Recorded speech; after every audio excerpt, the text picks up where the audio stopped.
Dear friends, మోయాబీయురాలైన రూతును దేవుడు ఎందుకు ఎన్నుకున్నాడు? ఒక విదేశీ స్త్రీ అయిన విధేయత, వినయం, విశ్వాసం ద్వారా దేవుని మహా ప్రణాళికలో భాగమైన జీవితమే ఈ కథ. కష్టాలు వచ్చినా వెనుకడుగు వేయని విశ్వాసం ఎలా దేవుని ఆశీర్వాదాలకు ద్వారం అవుతుందో ఈ చిన్న సందేశం గుర్తు చేస్తుంది. ప్రతి కోడలికి ఆదర్శమైన రూతు కథ. దేవుడు రూతును ఆమె అందం కోసం కాదు, ఆమె ధనం కోసం కాదు, ఆమె జాతి కోసం కూడా కాదు, ఆమె హృదయాన్ని చూసి దేవుడు ఆమెను ఎన్నుకున్నాడు. అత్త నయోమి అన్నీ కోల్పోయిన వేళ చాలా మంది వెనక్కి తిరిగేవారు, కానీ రూతు తిరగలేదు. మీ ప్రజలే నా ప్రజలు, మీ దేవుడే నా దేవుడని చెప్పి స్వార్థం కాదు సేవను ఎంచుకుంది.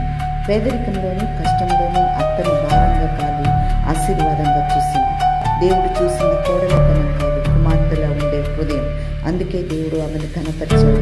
ఒక సాధారణ కోడలిని తరతరాలకు ఆశీర్వాదంగా మార్చాడు. దేవుడు ఆశీర్వదించేది విధేయత హృదయం.